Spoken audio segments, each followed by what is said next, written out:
This is a little bit of a letter to filament manufacturers to kind of get your act together. It's a wish list of improvement. So with that, let's get started.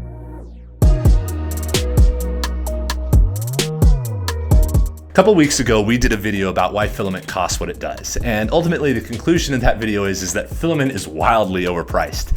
It is a commodity. The raw material that goes into a spool of filament does not cost that much. Admittedly, PLA is very expensive. PLA is a very expensive material because it's a new material. It's a patented material. It is a material that a company has to make back all the effort and development they've done. I'm fine with that. PETG is a commodity. It costs pennies on the dollar of what it is sold as a spool. That is ridiculous. That or ABS or nylon or any of the other commoditized materials costs anything more than 20 bucks a spool. Now, I understand why this exists. Filament is sold to individuals, to hobbyists. Hobbyists pay through the nose for whatever promotes their hobby. A vial of acrylic paint costs $5 for some reason, even though there's 2 cents of stuff inside of there. That's okay, I understand that. But here's the problem. If you are not able to make the filament more affordably, you have a problem and you are not a very good manufacturer and you need to improve that. 3D printing is becoming a mass production technology and the cost of filament is holding that back and making it harder because injection molding is able to get raw material for pennies, and for some reason running that raw material through a hot tube and turning it into a line suddenly makes it tens of dollars a pound. And that's ridiculous. So the cost of filament really needs to get a handle on that, and people really need to get used to that idea because it's gonna start getting cheaper and it's gonna be forced to do that one way or another. So you might as well get ahead of it right now and widen your margins as much as possible so that they can decline over time because you are already producing a commodity and there is not enough brand power out there for filament to keep most of y'all protected. Now, the other issue here is color, because none of you guys can do it very well. Filament manufacturing of color is absolutely horrible. There are staggeringly few filament manufacturers that are able to consistently produce the exact same color between batches of filament. They can make 100 spools. They're pretty much all identical. But as soon as they turn that machine off and then turn it back on and dump in new beads, all that color disappears. We use thousands of kilograms of material per year in our print farms here at Slant 3D. We have very, very few manufacturers who can consistently give us the same color black. All the rest of them had blue in the extruder before, so the new black that they produce has a tinge of blue in it, and you won't notice because you're not using a pallet of filament in a week. How would you care or notice? Oh, well, we do. And yeah, the hobbyist doesn't care. So of course you don't care about us. We don't use enough filament compared to all the hobbyists. Okay, fine, but it's not gonna be sustainable. And the fact that you're not able to, again, is a manufacturing deficiency that is just ridiculous. Come on. To make a consistent color, every other manufacturing process on Earth is able to do that. And yet for some reason, filament can't. The other thing, size, spool size, spool size. For some reason, everybody's agreed that 2.2 pounds or 1 kilogram is the perfect size. I don't know why. I wasn't at the meeting. I think this is the spool that everybody found. And 1 kilogram sounded good and is a lot better than 1 pound because 1 pound is useless. But it's a stupid format. You want to make this more efficient? Just go to a 3 to 4 kilogram spool and make this a common thing because a lot of 3D printer farms most definitely want less changeover so that there are fewer opportunities for things to go wrong. And you know what? I bet you can get them cheaper per kilogram than the 1 kilogram spools that cost like $1. But the ones that are in low use, I'll bet you guys can get a hold of a lot easier. So there's a tip for you. And the shipping is less, so you can offer free shipping without hurting your margins, which is an easy thing to do to make some more money while also moving more material and giving the customer a better price. It helps everybody. Change the format, change the size. Pick a size that makes sense rather than the size that everyone is using. 1 kilogram is not very useful. The hobbyist who wants to mess with colors wants less than half a kilogram. Everybody else wants more because they want to print a bunch of stuff. Why would they want 1 kilogram? Okay, this one is the one that really gets me. This one is absolutely ridiculous. End ties. So, right here. You see that? You see that kink right there? That is the tie-off point at the core of the spool.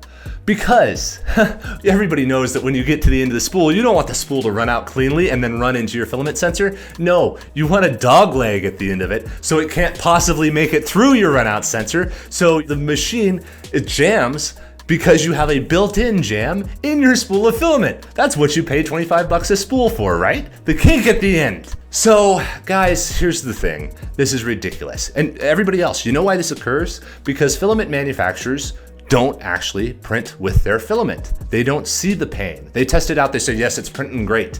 And then they never actually go through the whole product life cycle to realize that the whole thing is fundamentally flawed and burns half of it away. Kind of a brilliant strategy, because when half of your spool is burned up on a print and then jams at the end so it's ruined, you have to buy a whole nother spool to get the other half of your print done. So great business model that way. But here's the thing, for anybody who wants to actually solve this problem, every single spool of filament that exists has a couple holes on the outside.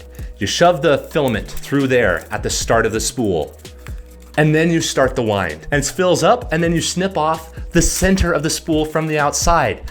That way it's tied off up here right at the start, and then you snip it off, it's clean, it's easy, and it spools free and runs through the runout sensor. Everybody is happy. Very simple piece of product design right there for everybody. Ah, man. Okay, the other thing, filament production is not a simple process. It's not a simple process. The people who set it up are very good at what they do, and they have to have skills, and it's not, oh yeah, anybody can do that.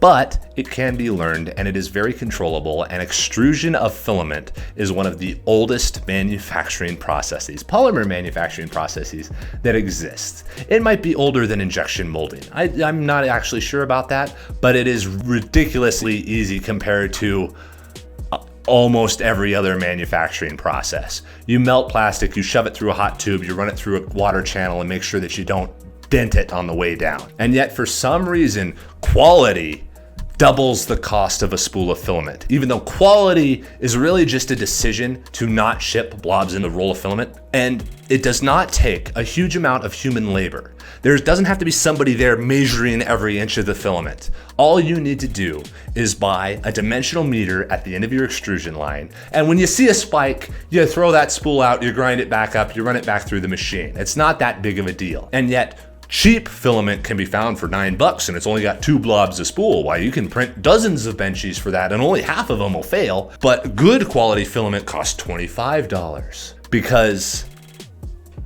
who knows why? Both of them have a guy staring at the filament going by, watching the spool wind up, who removes it and takes it off. Both of them do or do not have the dimensional meter and just simply decide to ignore it. The idea that quality is measured by not shipping defects is ridiculous. And if you have so many defects to where not shipping those causes a big financial burden on you, you're just really bad at your job and shouldn't be doing that, because that's absolutely ridiculous. Cardboard spools. Here's another problem with filament. To be fair with this one, this is not anybody's particular fault, because both sides of this argument are wrong. Cardboard uses way too much energy to create this spool. Sure, it's recyclable, it makes you feel better about yourself, but it is not a green solution. Plastic is plastic. You don't want a lot of it around in the world, but to be fair, it's gonna take quite a bit for a turtle to suck this up his nose. But here's the thing though, there is no winning on this one, so I actually don't have a big gripe about it. It'd be great if spools could be made more fragile so that they could be ground up more easily and recycled, but whether it's cardboard or whether it's plastic is gonna make very little difference, because this is so energy intensive and this is just not great because it's plastic. That being said, spools could be improved. There's a number of design things that could be done around this to make them more user-friendly and to make them more circular, which is just a good thing to do. Now, the last thing, and this is personal to me as an American United States citizen. Europeans, I don't know how you guys are gonna deal with it, but this is the thing. Filament is a commodity. The fact that there is price pressure from Chinese manufacturers of filament inside of the United States is ridiculous. That is everybody whining about what should be a non-issue. They're not making cars, they're not making chips, they're not making complex manufactured items to where there was so much labor that the labor costs made the difference in it. Filament has no labor associated with it. And what effort it does is trivial. And you know what? They get paid 15 bucks an hour over there too in a lot of places, especially if they're good at their job. So the idea that Chinese filament is pushing US manufacturers or competitive with US manufacturers is ridiculous. That filament has to be shipped 12,000 miles. Much of that filament is created and shipped over there from North America and then shipped back as filament, and for some reason is still less expensive than American brands. That is a failure of American manufacturing at its finest. The idea that it is even a concern that an international entity is competing with the creation of filament within a country is ridiculous, guys. We have to do better than this because it is not hard to do, and it can only be attributable to laziness or incompetence that for some reason there's Chinese challenge to create cheap filament. And even worse, if they're able to make cheap filament that's actually good or better than what is made inside the States. That is ridiculous. And it really, really needs to stop and is incredibly frustrating when we see it. Made in America, the Made in America sticker, it is an excuse to charge more rather than an act of patriotism to purchase Made in America.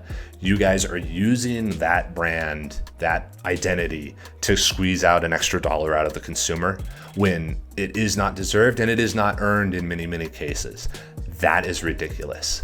And it really is frustrating because it's just really frustrating.